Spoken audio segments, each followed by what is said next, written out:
Welcome to We Live One Life, your podcast to create a more intentional life and career so you unlock your unique potential, achieve sustainable success, and feel happier on your own terms. It's all about disrupting your thinking, elevating your mindset, optimizing your well-being and performance in tandem, whilst enriching your life with more meaningful work. I'm your host, Charlotte Nauleau, a 15-year corporate professional turned human potential coach and online entrepreneur. It is my intention that as you listen to these episodes, you will feel a spark light up inside of you. Ready to dive in? Let's go! From digital disruptions to global pandemics, we are witnessing a seismic shift in the employer-employees relationship across the board.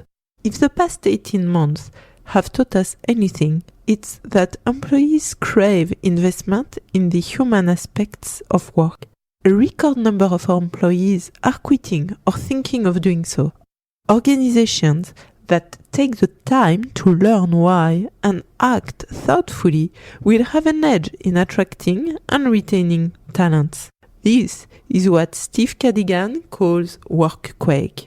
What employers need and what employees want has evolved.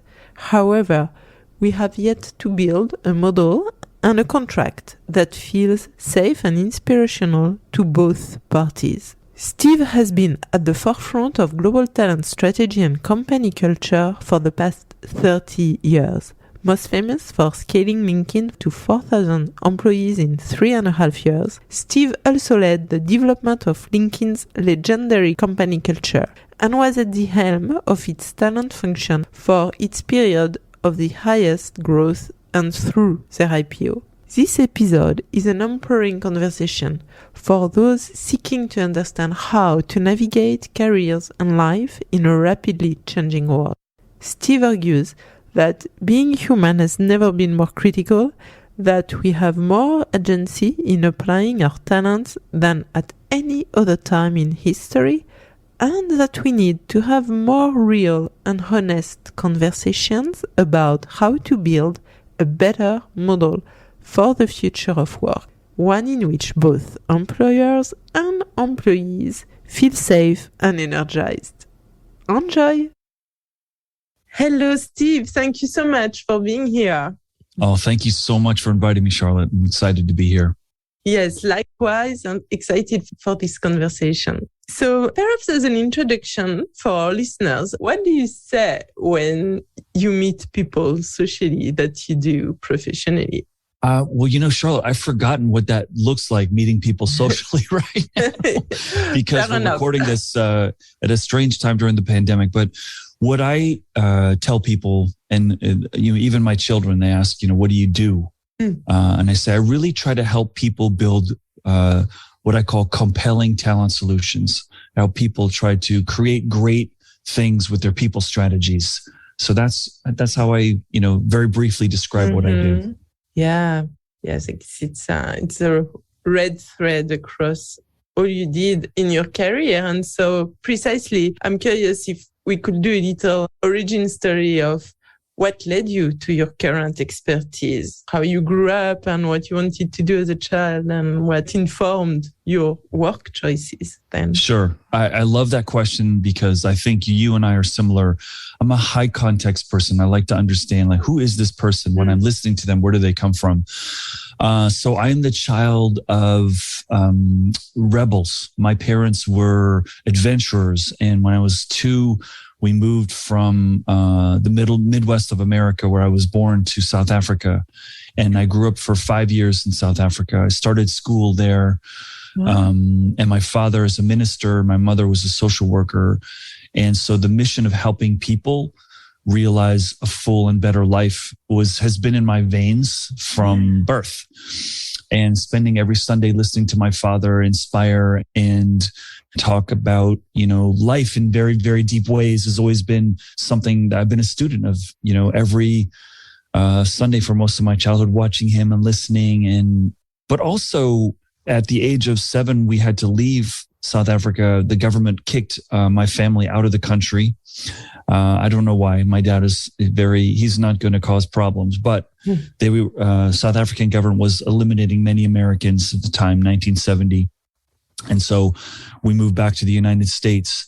And I think the experience of moving back to America made me ask my family, why are we leaving? Like, I don't want to leave. Like, this is my life. And I loved, playing rugby as a boy, and you're never wearing shoes outside.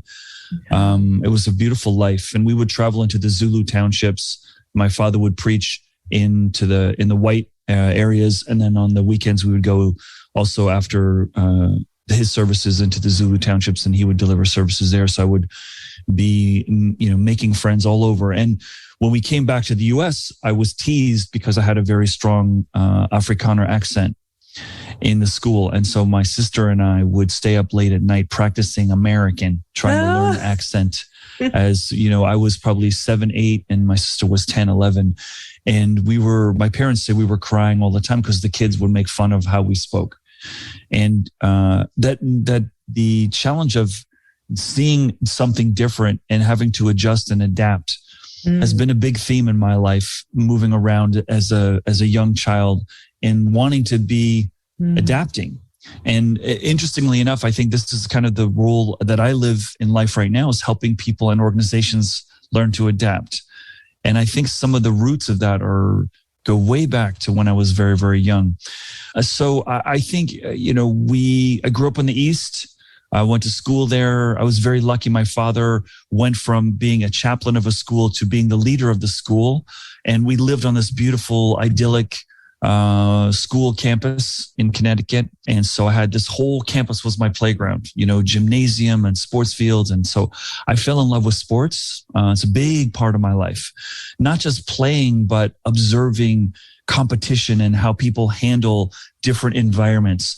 And that always has been interesting to me. My father was very into sports. My mother was very into sports. And so I loved how do people handle different situations? How do they handle pressure? How do they handle victory? How do they handle defeat? How do they handle working for a crazy coach, or how do they handle working for a coach who never says anything? And how do they work with different people? And that's always been curiosity for me my whole life. And so later, when I found out I could be paid money to do this in a professional setting, it was very easy choice for me to jump into. And I didn't know what I wanted to do. So that's a little bit of my childhood, moving around and how we got back to America and living in South Africa.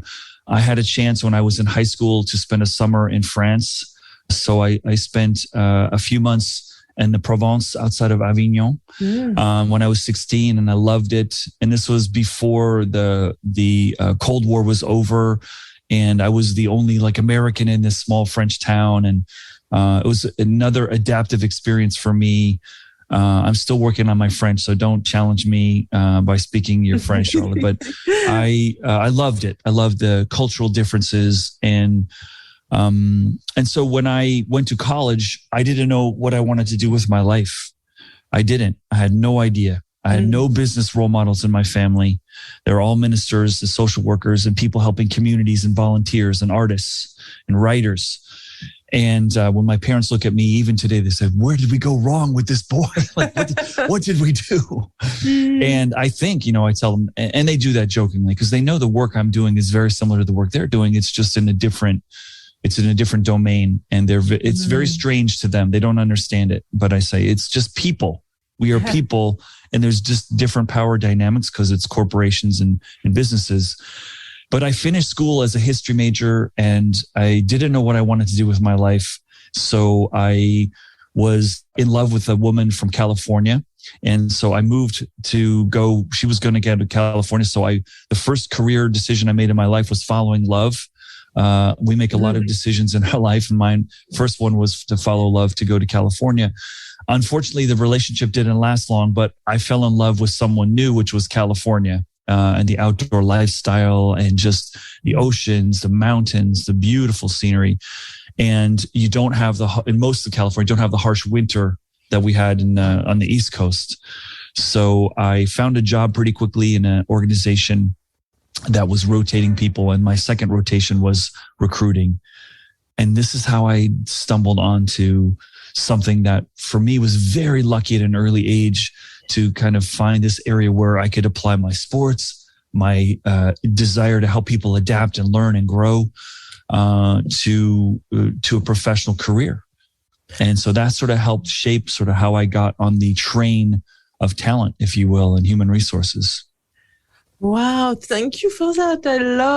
I love both the serendipity of things, especially geographically, and then falling in love with talent, but also how actually, to your point, these geographic changes and your passion for human potential through sports was still very much imprinted on you. Mm-hmm.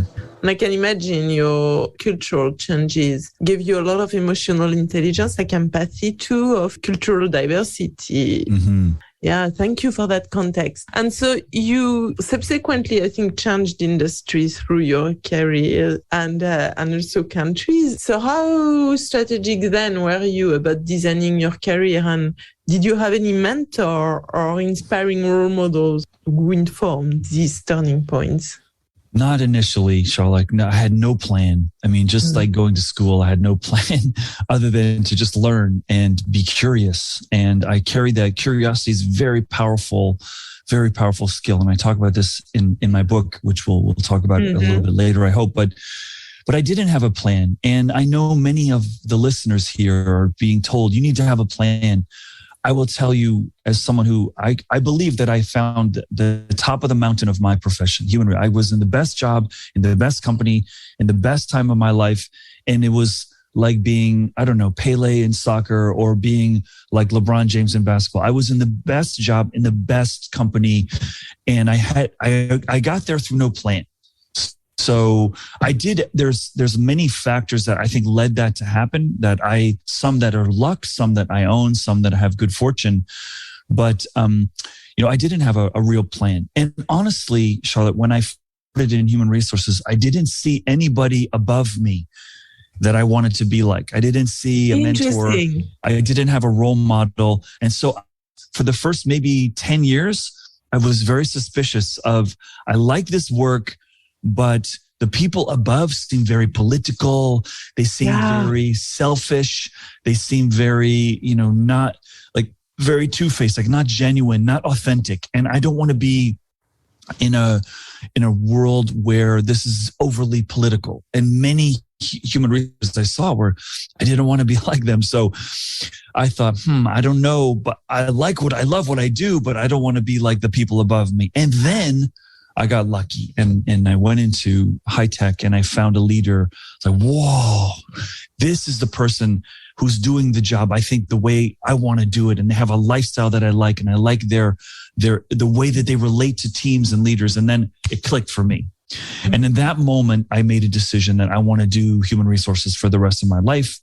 And that's when I went to go get a master's degree. And I said, I want to not just be good at this, I want to be great at this, because now I see somebody. And then I found more people like that and more people like, okay, wow. And this is, I think, a hard thing for a lot of us, is that sometimes we look up and we see, if this is the tree I'm going to climb, are there people that have a life above me that I want? And for years, I saw people above me stressed out, unhappy, angry, frustrated.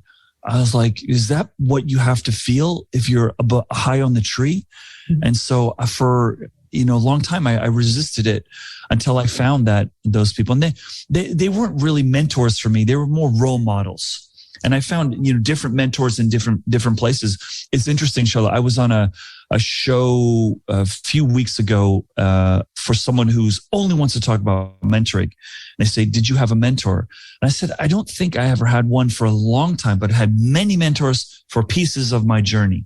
But I never intentionally looked for that or had a plan. But your big question's a good one. And I think I'm envious of people that have a big plan. I never had a big plan to start. And as I just mentioned, I was suspicious at first, for probably a decade, that maybe I made the wrong choice, which was very uncomfortable for me. Mm-hmm. Yeah, it's so interesting. And I totally agree with what you says, curiosity, like follow your curiosity, because I think what sometimes can make a lot of people feel anxious or uncertain about, okay, what am I even meant to do with my life and as a work is to try to find their passion or their purpose or what they are meant to do. But actually, by following your curiosity and experimenting through different experiences is often when we find what lights us up. True, that's true. And I feel that's a hard path to pursue because we've built a paradigm, and I've been guilty of this, and many of us have been guilty of this, of that you go to school to get a job.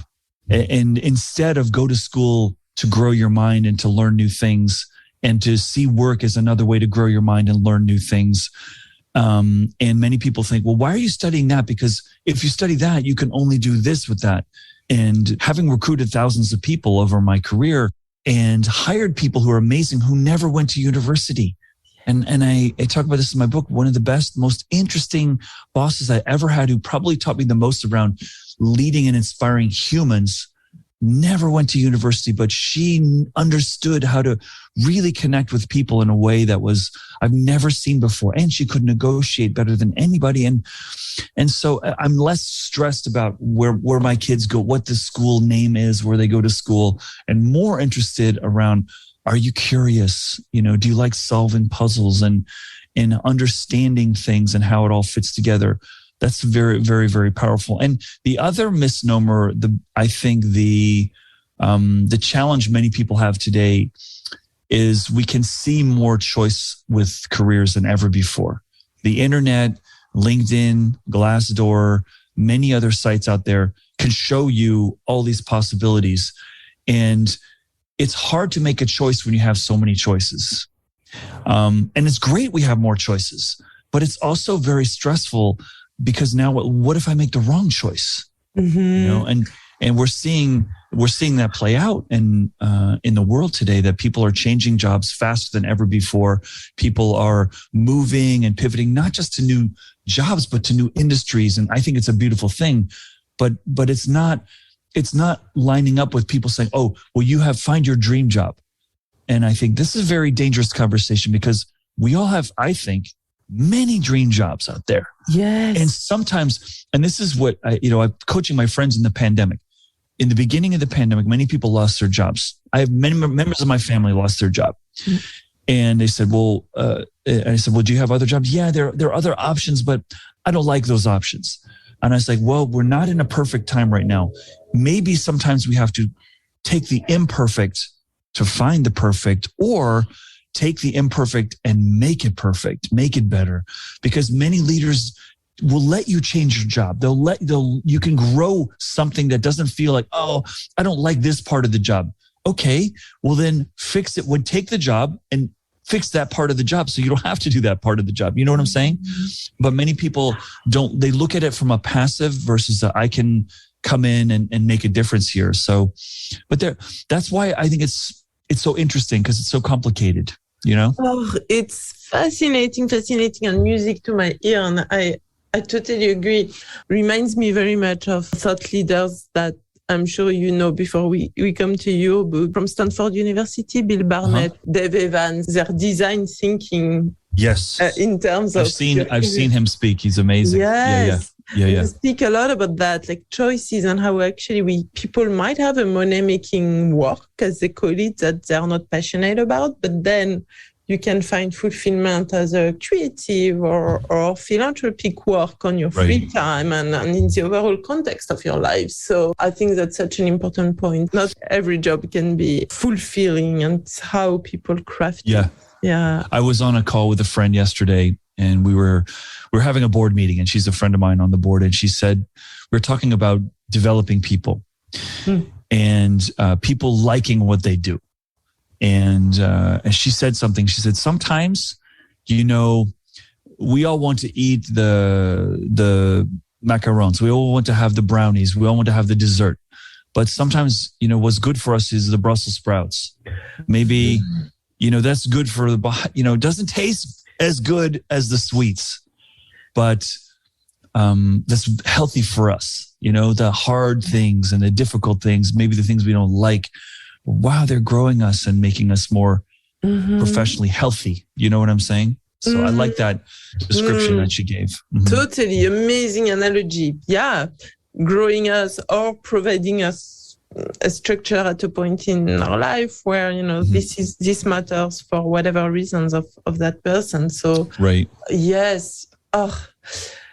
So to the crux of the matter, on your book precisely, which covers so much of these themes, Workquake, that you published in August this year, on how to create a better model of work, especially post-COVID. So I would love to know what prompted you initially to write that book. And I guess you started before the pandemic. Yes. Yeah. It's a long story. There was no one moment or one thing. I have been wanting to write a book for probably 10 years. In the last 5 years before I started writing the book, I was speaking with organizations and leaders and conferences around the world and schools. And people would say, "Where's your book?" And I would say, "It's in my head." And they said, "Well, I would buy your book.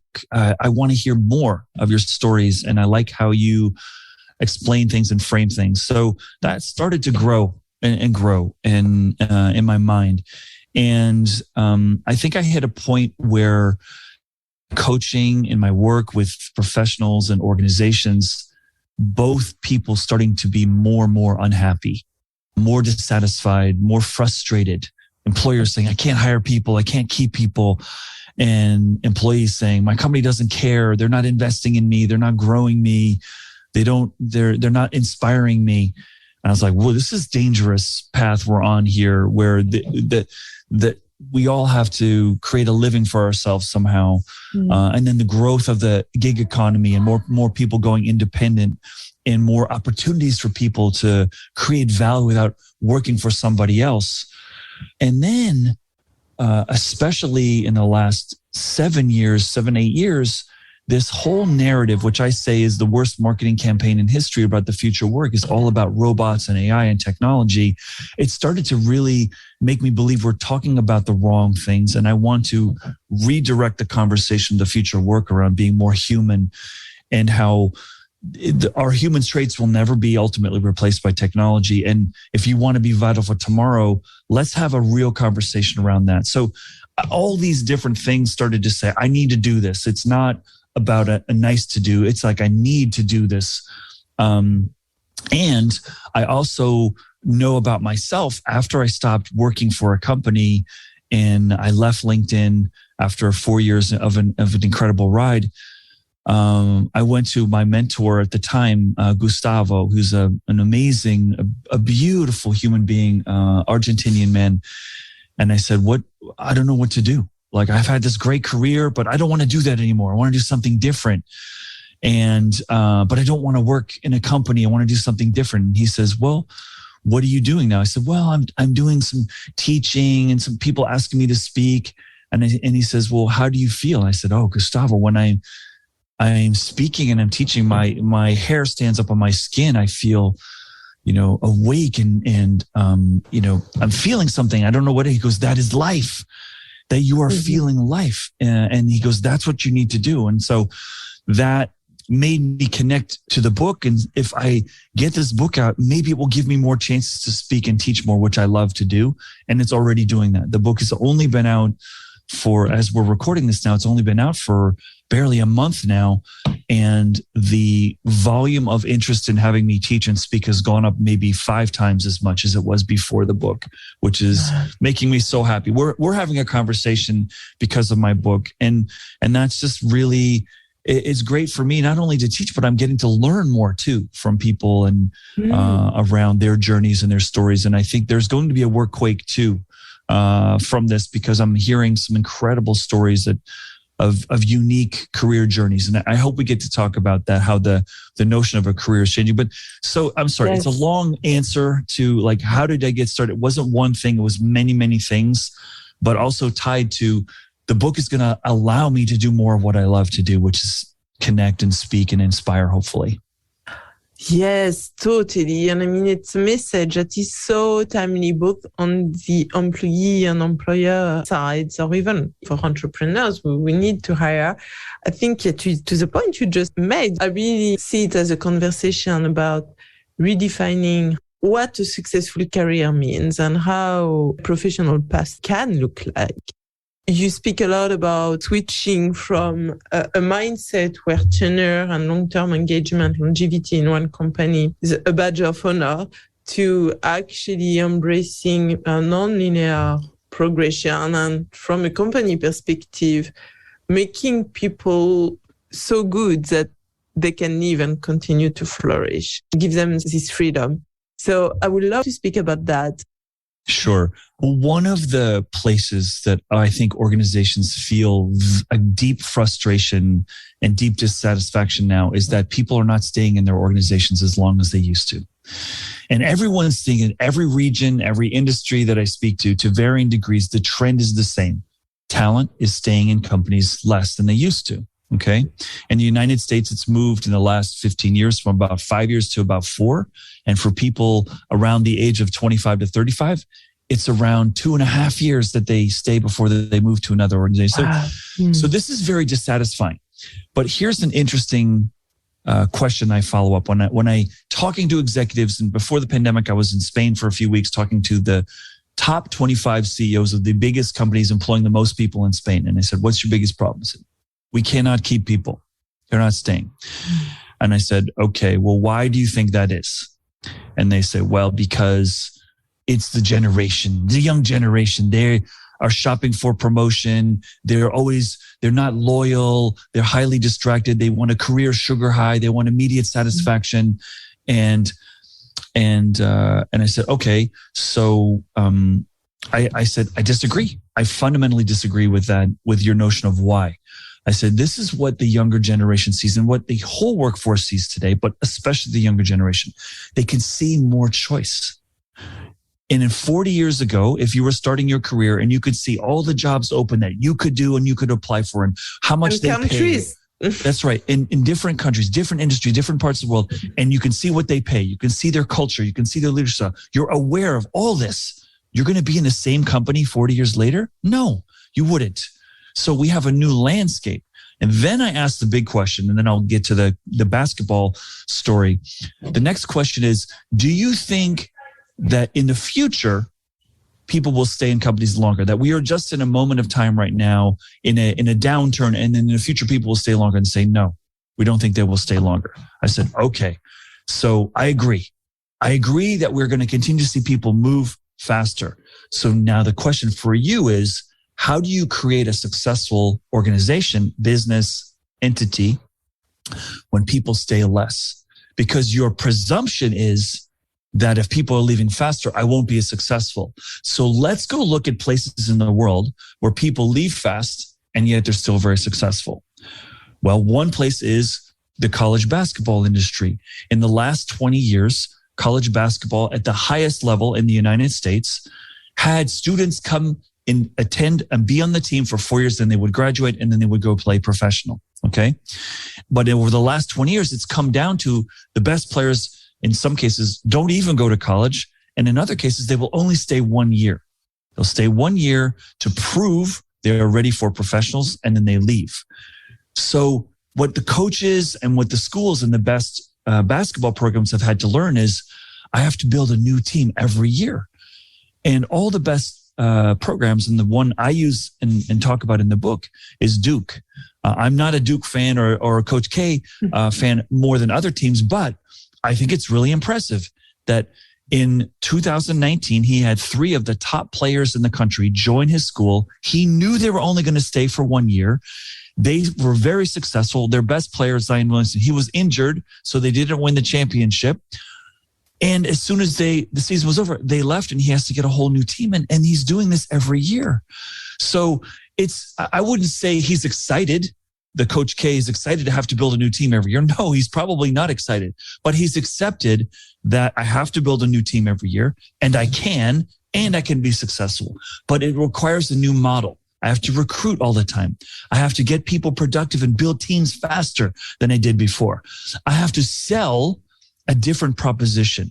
And the proposition, and this is the one that companies really struggle with, instead of saying, come here and work for my company a long time, they have moved to come here and I will make you better for your next job.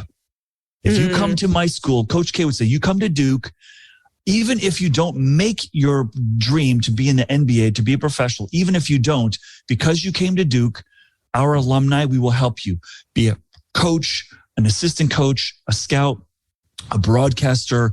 We will help your career because you're here, because we have a good family. So he's selling, come here for their future, not come here to stay.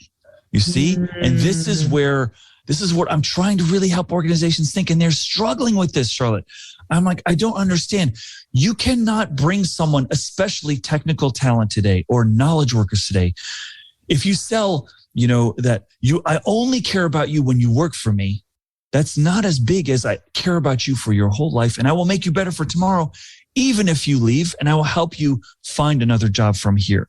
And so that's that whole part of the book where it's a big shift and it's uncomfortable because, when we're building organizations, we've been told the longer people stay, the more trustworthy they are, the more we trust them, the more we understand them, the more consistent our business will be. But here's where the rub is. This is the challenge for businesses. The world is not consistent anymore. And your strength as an organization is how well you deal with unpredictable, inconsistent realities, like a pandemic, like the economic recession of 2008, or the dot-com bubble burst in 2001. The more your company can move and shift and pivot and learn and adjust, the more strength you have. So maybe people who are doing the same thing for a long period of time have a harder time adapting and adjusting. Now, Charlotte, you're sitting in Europe right now as we're recording this, and you know well, much more than I do, the labor laws in most European countries make it very difficult for companies to say, okay, you're moving out, we're going to move, and they're protecting the worker. And there's goodness behind that. Their job protections and safety is meant for economic income protection. That's very good. But in a world where the skills are changing fast and people are struggling, I'm struggling, we're all struggling to learn new skills, organizations have to find new ways of bringing new skills in, not just growing their people. So I feel some European companies that I consult with are really, really struggling because the only way they're going to succeed is develop their people that they have now. And many of those people were taught, just do the same thing, stay in the same place, don't learn new things, and you'll be fine until you retire. And these companies like, we built the wrong model for an economy that's changing too fast. And I know you see that very, very clearly over there. Yeah. Yes, totally. And although I'm French, I somehow never worked in France, but that's one of my big pet peeves. It's still quite old-fashioned, the recruiting process, even in French companies, as you said earlier, that you think it's not necessarily about degree and your academic background, but more about your potential and your talent, which I'm a huge believer about. I know. And I hope the pandemic is helping them, like shock them to see that the world is different. And so I, as you know, I've worked with mostly technology companies in my career. And sometimes when I go to Europe, they say, oh, you just Silicon Valley people, you think everything is the Silicon Valley way. And you don't know how we work here in France or Switzerland, or, it's different over here. And I say, okay, well, let me switch from technology companies to an older industry. Let's talk about automobiles, cars. Very complex. It's been around over 100 years, how you make a car, whether it's, the big car companies in Japan or the United States, Ford, or General Motors, or Honda, Toyota. I said, I asked them, what car company is the most valuable car company in the world today? And then they think about it and they go, oh, Tesla. I go, that's right. Tesla is more valuable based on the investors, where they want to invest their money. The share price, the value of the company, Tesla, is more valuable than any car company in the world. In fact, it's more valuable than Ford, Toyota, Honda combined. They haven't even been around for 25 years. Most of their employees, they didn't hire from the automobile industry. And they're not selling more cars. They're not making more profit, but they're more valuable. Why? because the investors say, we think they will innovate and be more creative. And so the message I try to give to leaders that you're calling out in some of these European companies that are not used to the technological revolution and how to leverage that for their benefit is, look at what Tesla's doing over there. You know, would you, if you had money right now, would you invest in General Motors or Opel or, you know, Fiat, or, you know, who do you want to invest in? The one that's going to create what their employees at Tesla only stay about 2 years right now. That's like when we look at the statistics, the length of time people stay at Tesla is around 2 years. But look what they're doing. What you can't say it's broken. You can't say because people are there 100 years, that's why they're making money. No, everyone just got there. They're all new. So maybe, and this is maybe my next book, Charlotte, maybe the energy when you face something new is something we didn't appreciate enough. Maybe the uncertainty of doing something new is unlocking a creative force that we underappreciated. Maybe people doing something for a long period of time is people losing energy. And I ask these leaders in these companies, tell me when you've been most excited and had the most energy in your career journey, doing the same thing for 10 years, or when you took on a new assignment, a new promotion. Oh, the new one. Okay. So then why did you design your company for everyone to do the same thing for a long period of time? It's faulty. It's wrong. And you're missing an opportunity. And yes, I'm a human being. The older I get, the less I like to do new things. That's just how we are as creatures. We are built to build safety, right? But safety today is moving and changing. That's safety. And that's a big part of what I try to help organizations understand. And so if you're open and you're ready to accept that, then now's a great time to try new things, because the pandemic has given you someone said this, it's not my words. Someone said the pandemic has given you the greatest permission slip to be creative with how you lead your company. So use it, right? Oh, I love that. So I had a few questions which came to me hearing you. One is, in your view, I assume that this dynamic could be encouraged also by employers within their organization, or obviously not only, but even within, it seems to me that it's still quite taboo, whereas it can also create tremendous value to move people around and keep them energized in different functions, different types of roles. And then the other question that came to me is, do you have any feedback from employers beyond those you mentioned on legalities, on cost and time of hiring? And as you said, it does take time to train people again, etc. And so do you think that it's part of the blocking point of employers thinking about this agility? Yeah. So I think you bring up two really good questions. And if you are a big organization right now, and you're facing the same problem that everyone in even small, medium firms are facing, is how do we hire and how do we keep the great talent that we have? And I'm not, in my book, in my speaking, in my coaching, I'm not excited that we're facing this world where everyone's moving around. I'm not like, hey, this is great. I'm like, but it's the truth. It's just happening. So let's not pretend it's not happening. Let's try to address a strategy that we can win and think about how we can build something different. So for example, in bigger organizations, one strategy that they have to employ, I think, to take advantage of this thinking differently, is moving people around actively. Now, we always have known that movement is good, but it's even more important if people are leaving faster, because if someone leaves, someone else knows how to do that job. You don't have what we call a single point of failure where and we've all worked in places where, no, Susan's leaving. She's the only one that knows how to do this with this customer, this product, this process. And if we have moving people around, we have more knowledge. So that's one thing that, you have an advantage. If you're a big company, you have many jobs that people can move into, and you can tap that energy, you can tap that excitement and allow people to learn new things without having to leave your company. And that means new departments, new countries. Now, what's blocking people from that is human nature. So think about it. I was at a company, Cisco, and I've done many TikToks on this because it's pretty funny, but it's also a real problem that if you go to a manager and say, we need you to move your best people to another part of the company, what does the manager hear when you say that? The manager hears, you're going to take my best people. That means I'm not going to succeed. I'm not going to get a bonus. I'm not going to be home to have dinner with my family because I'm going to have to work harder. I'm going to have more stress in my life. I don't want to move my best person. Why would I do that? I have no motivation. My financial position, my promotion opportunities are both at risk. Why would I do that? So what you have to do is tell the manager, we're going to give you some new people. And everyone's going to have the same problem. And we're going to value you and reward you for growing people, not just the results you get. And that is the result we want, is the growing the talent, because then we all win.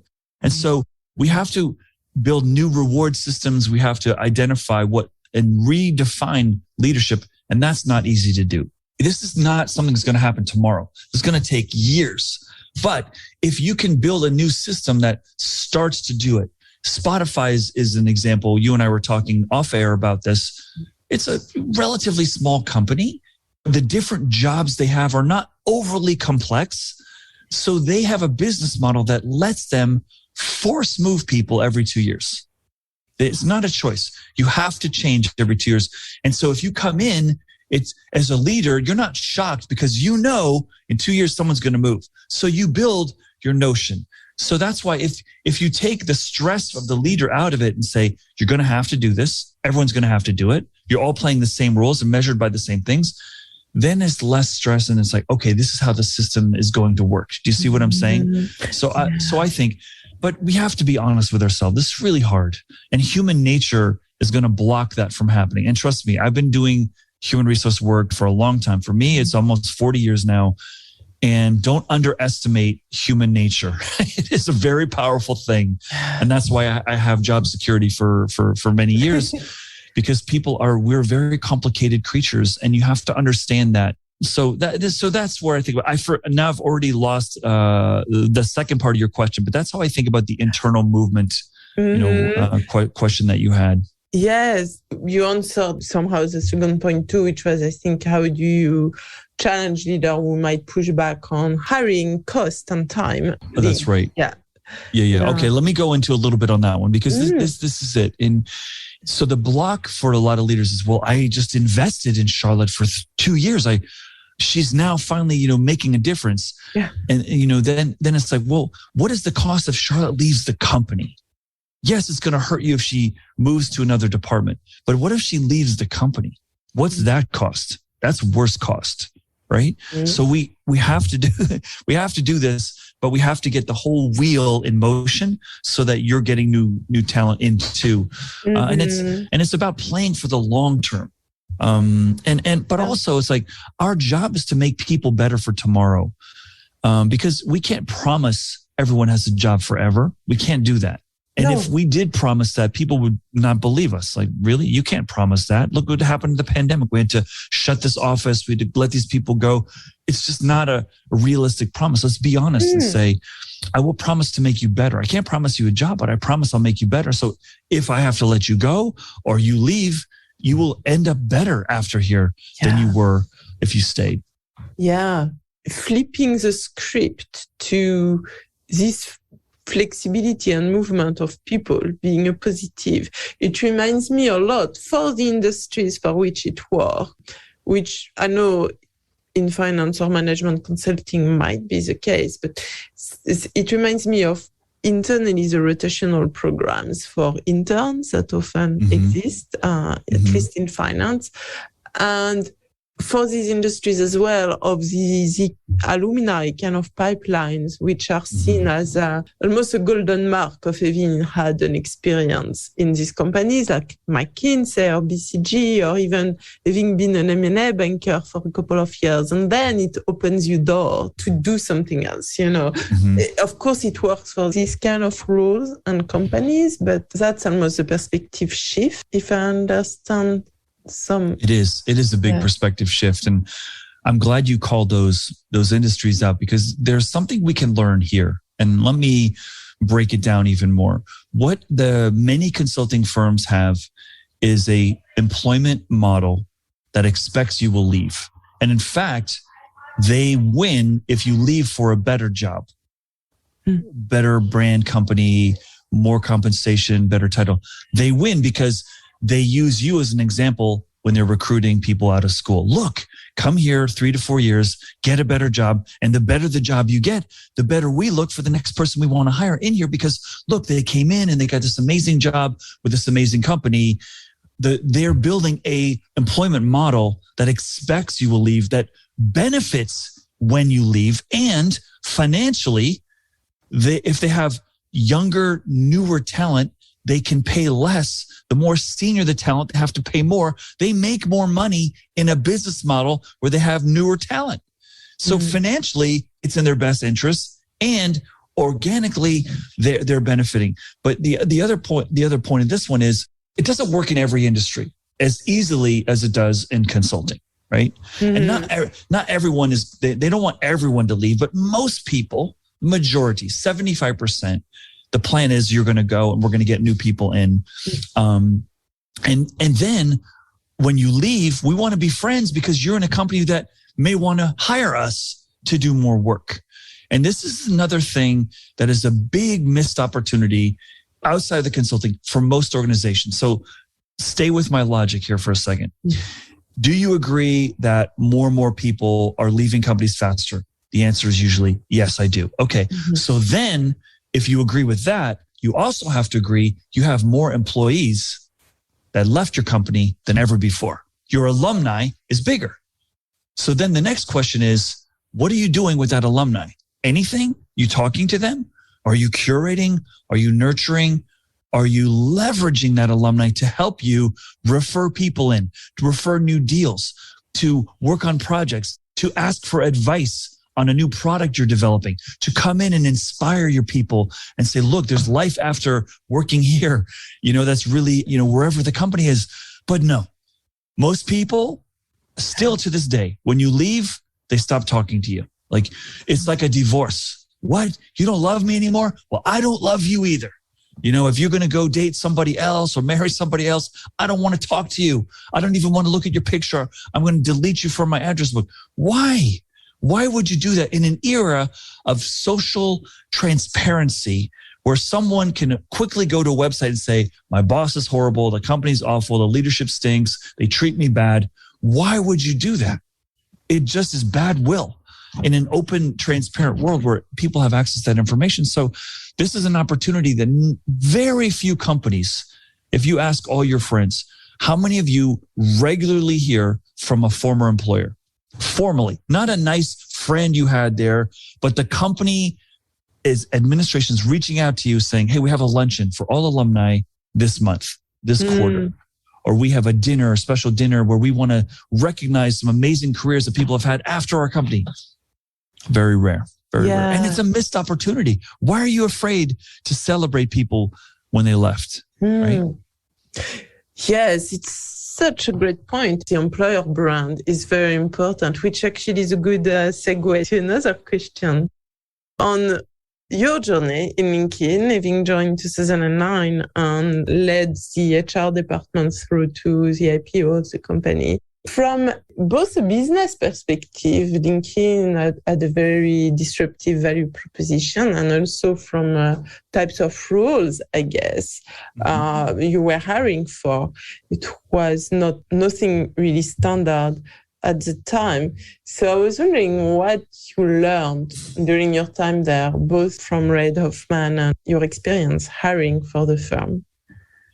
Oh, that was one of the most stressful, challenging professional experiences of my life by a great margin, to try to recruit and build an organization in the shadows of the sexiest brands, employer brands in the world, and sexy brands that talent understood because they had a sexy consumer brand, not just employer brand. They had a sexy consumer brand, the Facebook, the Google, the Apple, the Twitter. Not only were they seen as cool technology, but the user experience for the demographic they wanted to hire was clear. We were a boring professional network that had an unproven business model at the time in 2009 that I joined. And I would have hiring managers come back from job fairs and say, all the students at this school, they're all at the Facebook desk. Nobody's coming to our table, looking at me like it's my problem. I'm like, well, it's your problem that they don't want to work here. So, and this is a good question that you ask, because it's sort of what every company in the world is facing today, which is talent has more choice. So why do they want to work for you? And that competition is so healthy because it has to force you to be very, very introspective and creative to answer the question, which is a great question. And this is a question that is a culture defining question. Why does anyone want to work for you? Why would anyone want to work for you? And most companies will start with the basic. Well, we're nice. We have a good culture. We treat people well. We have a good leadership team. We have great products, and we're going to make a lot of money. And then I say, well, that's great, but that's what everyone says. What's different about you? Because everyone's nice, pays well, has a good future, good investor, is going to make a lot of money. So after that, because everyone has the same story, what's really different? And what we found at LinkedIn helped us was really define our soul. Like, yes, you can make more money at those other companies. You can double your salary probably at Google. But what we're solving, the problem we're solving, is very meaningful. We're helping people, your children, your friends, find their dream jobs. Do you want to help us with that purpose?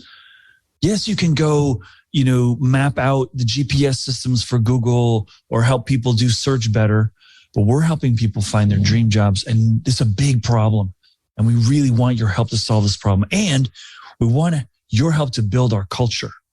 Do you want to help us do that? Not just create something worth solving, a problem we're solving, but also build a special company that's unlike any other one. Do you want to do that? And that process, that frustration, the first 2 years I was there, we were already just like, oh my gosh, this is so hard. And the irony was, Charlotte, we were in the recruiting business. Mm-hmm. So if the world knew that we were struggling with recruiting our own people and we're trying to sell everyone, oh yeah, we know how to recruit, that would not be a good story, right? And so we had to solve this. And what we solved it was by identifying that our culture was the most important thing. It wasn't salary, it wasn't benefits, it wasn't perk, it wasn't beautiful offices. It was making the work experience the most powerfully engaging work experience of anyone's career. Come here and help us solve this big problem, and we'll make the experience of working here the best work experience you've ever had. And we said, and that costs nothing, by the way. It costs nothing. No budget, just commitment. That means how you design work, how you communicate, how you involve people, how you think about moving people around.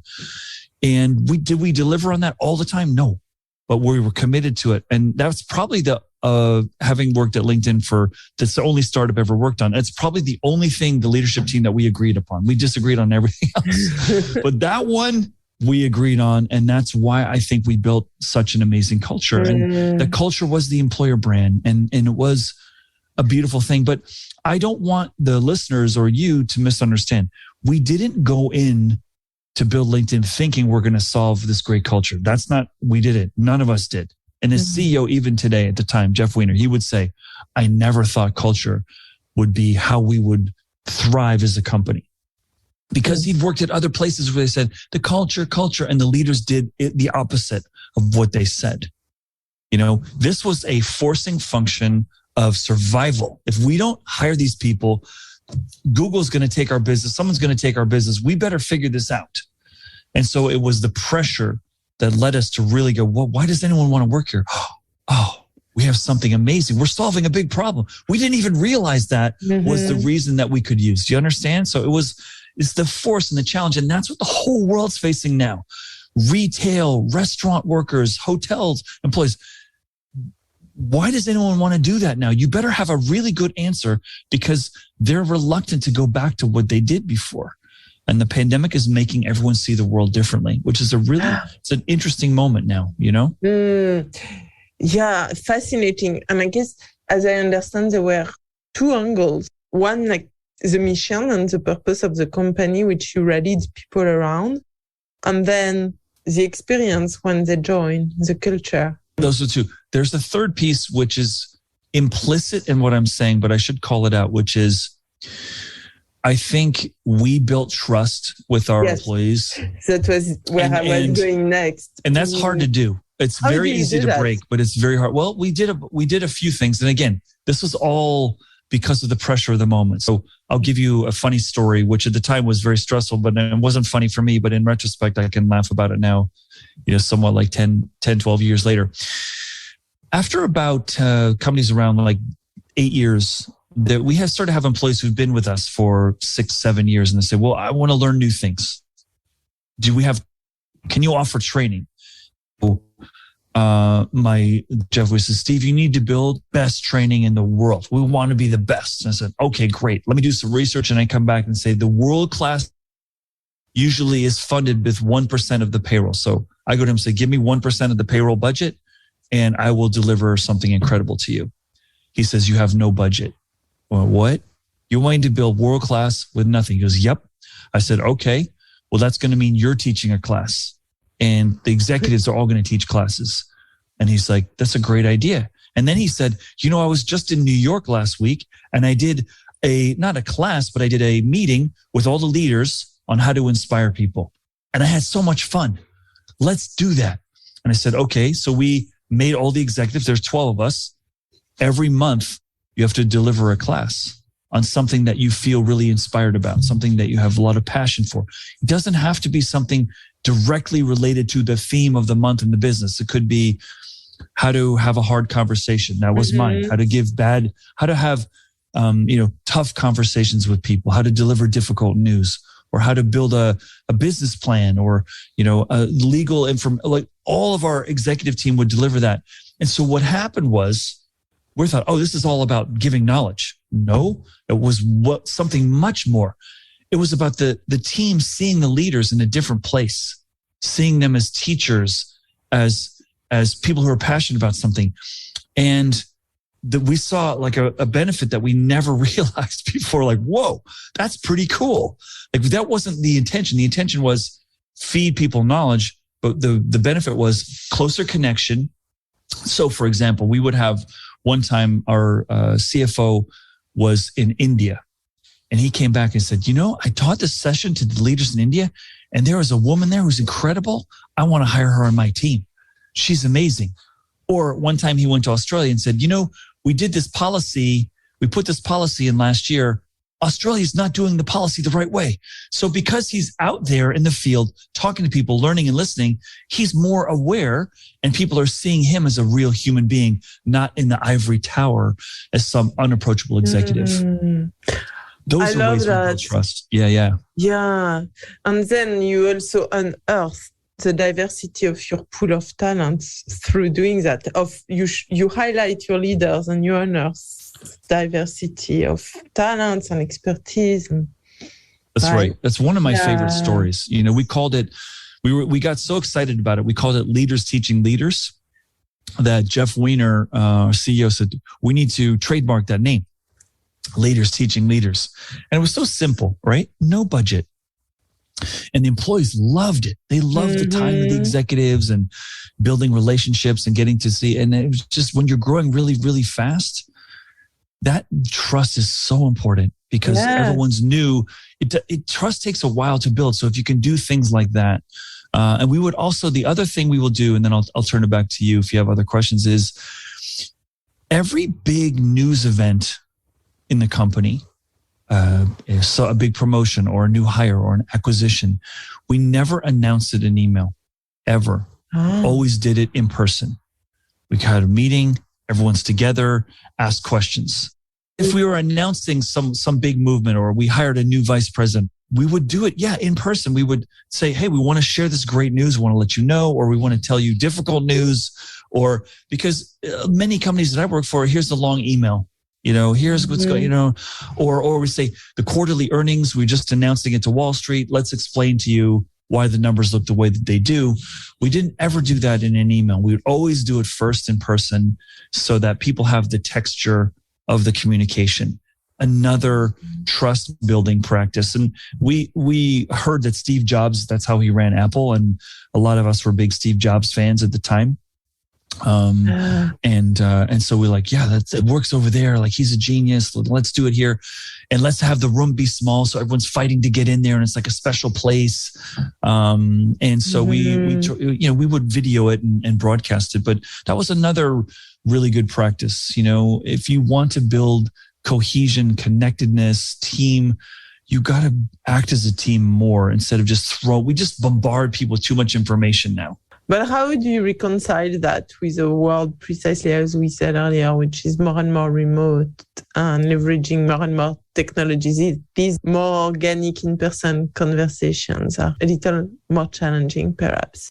They are. And I think we have to be more intentional about setting those up, and this is where trust is built. It's in the informal moments. When I worked on an M&A, merger and acquisition integration team on the people side for 4 years at Cisco. And to get people through change requires trust, but it also requires answering questions. And the informal moments are when people will be most honest with you. And I'll use an analogy for the listeners of being a parent. When do you have the best conversations with your children? When you say, hey, let's sit down and have a talk. No, that's not when it happens. It's when you're driving somewhere in the car and you're both looking forward and there's no agenda. And then someone says, I'm worried about this test at school, or I don't know if I'm going to make the football team and I'm trying hard, or the coach said something that made me nervous about maybe I'm not going to make the team. Those are the moments that are precious because they're informal. There's no agenda. And the expression of our human, fears can come out and we can talk about them. And I think that's powerful. And I think we're in a world now where we're experimenting on how to do that in a way where we're not in the same room. There's a lot of great things about us not all being in the same room. Think about all the meetings when everyone's in the room and the people who are loudest, the people who had the loudest voice and the most charisma would dominate the conversation. And you're lucky if you could even say anything. Well, now we all listening more. Yeah. Because we can't be in that energy. You can't do that on Zoom because no one will hear you. Because everyone's talking over. So there's a lot of benefits to this platform and this medium that we're in right now to help with diversity, to help with inclusion of more voices. And it doesn't feel like that because it's like, we're used to what we're used to before. It doesn't feel great yet. But there's a lot of really good stuff that's happening in this medium. Yes, I love that you highlight and reframe the positive side because, of course, and we must embrace change. As you say, it's hard for humans. We are creatures of habits, but we must. And yes, your points on how trust and psychological safety is more than ever an asset is great. It's such a rich conversation and I still had questions, but I'm mindful we are already quite within our time. Yeah, I agree. We could keep talking and I can tell we both have passion for this subject. Yes, absolutely. And your book is fantastic to touch on the individual and what you would say are important skills for our listeners as professionals to be well positioned in the future of business. That's a great question. It's a question everyone wants to know. And I do have the answer for you. And I talk about this in my book, Workquake, which is in a world that's changing, in a world where we don't know and your company doesn't know, your organization doesn't really know the skills they'll need in the future. The most important skill is the skill of learning velocity. The faster you can learn new things, the faster you can apply them, the faster you can adapt, the more valuable you're going to become and the stronger you're going to be to have more what I call career security, career insurance, is your ability to learn and adapt and unlearn and stop doing things the old way and do things a new way. That's so valuable. And that starts with curiosity, which is where we started our whole conversation today. It's around being curious. It's around trying to see what's around the corner and experimenting and trying new things. And so that's the best advice I can give you is, we used to call it lifelong learner, and I don't really like that expression. Just continue to be curious and experiment. And the faster you can demonstrate that you can learn and apply new things, I think no matter what changes are coming in the future, you're going to be okay because you're going to be able to figure out how to do that. Yeah.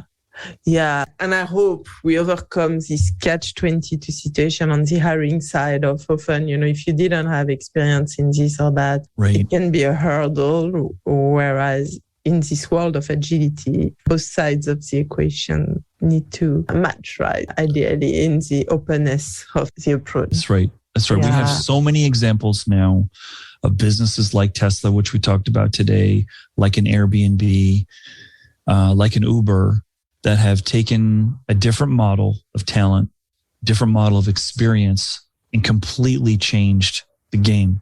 Mm. That long time people in jobs and long-term experiences can benefit and is necessary in some areas, but in a lot of areas, there may be other ways. And now's the time that we should try to, find new ways. Yeah. Super quick last question. Your last word of wisdom, especially in your education and all your professional achievement, on what you want to leave our listener with to live and work more intentionally, really in alignment with what lights them up. I want to take the pressure off of the listeners and say careers are really experiments. Yeah. We don't really know who we are and what lights us. There are many things that light us. And from one experience to the next, try to learn what you like to do, what you're good at doing, and the environments where you produce, the most joy and the most productivity. And from one choice to another, try to get closer to what that is. And I feel like it's a funnel from one job to the next, get closer to, I'm really good at this. I really like this. These are the people I like being around. These are the cultures where I do my best work. And this is the life that I'm, living with these things. Just learn more about yourself. I learned, for example, pretty early, I'm not great at analytics. I get bored and I get distracted when you start talking long numbers and formulas. I don't like it. But if you want to brainstorm a new idea, then my heart starts beating faster. I get excited. I sit on the edge of my chair. We have to learn these things about ourselves. What kind of work excites us and gets us the hair on our skin standing up? And there's many, many, many choices today. So from one to the next, get closer if you can. And the more that you learn about yourself, I think the more likely you will find the things that you love doing. But it is a big experiment. And I got lucky at 22 to find it. I have friends who are 60 and they're still searching, but they're okay with that. They know they're still learning and they're liking the journey. Yeah. And then their lives, the other spheres of their life. Steve, I'm mindful we are at time. So grateful for your generosity. Of course, we'll put in the show notes all the details of your book and your channels, including your TikTok channel, which we didn't speak about, but is awesome. Thank you so much. You are a blessing. Amazing. Thank you so much for having me, Charlotte. And thank you for the work that you're doing. I'm a big fan of what you're doing. And I look forward to coming back on the show at some point in the future. And if anyone wants to reach me, they can find me easy on LinkedIn or the internet at stevecadigan.com and work quick. You can find anywhere, any places books are sold. We haven't got a French translation yet, but we're looking for one in Spanish right now. So, but yeah, I really, really appreciate the conversation we had today. So thank you. Fantastic. It's my honor and for sure more to follow, including for your next book on uncertainty and changes, if I understood what might come. Thank you, Steve. So here are a few highlights about Steve's thoughts on the future of work. Number 1, the new proposition might be to empower people to join your company so they get better for their future professional path, regardless of how long they stay in your company. Number 2, novelty always provides energy. Number 3, fluidity might be the new job security. Number 4, COVID provides the greatest permission slip to be creative in how we lead companies and design the workplace.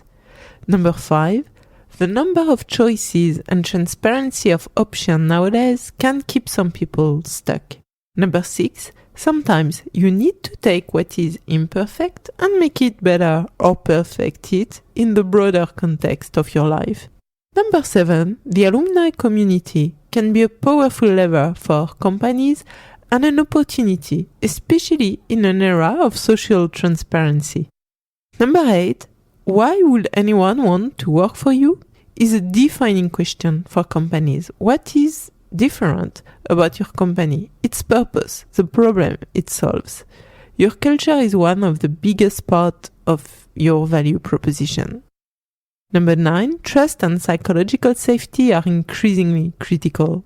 Number 10, the skill of learning velocity is one of the most valuable. To learn, adapt, apply, unlearn. The base is curiosity. To be curious and dare to experiment. And number 11, careers are experiments. There can be many things that light us up. It is from one job to another that we get closer to learning about ourselves, as well as the professional path and lifestyle that we want at different points in times. Thank you so much for listening to this episode of We Live One Life. Please don't forget to subscribe, leave a review and share with others. If you would like to learn more about our services, visit our website www.welivonelife.com. Stay tuned for the next episodes and remember, create a more intentional life and career that unlocks your unique potential and lights you up.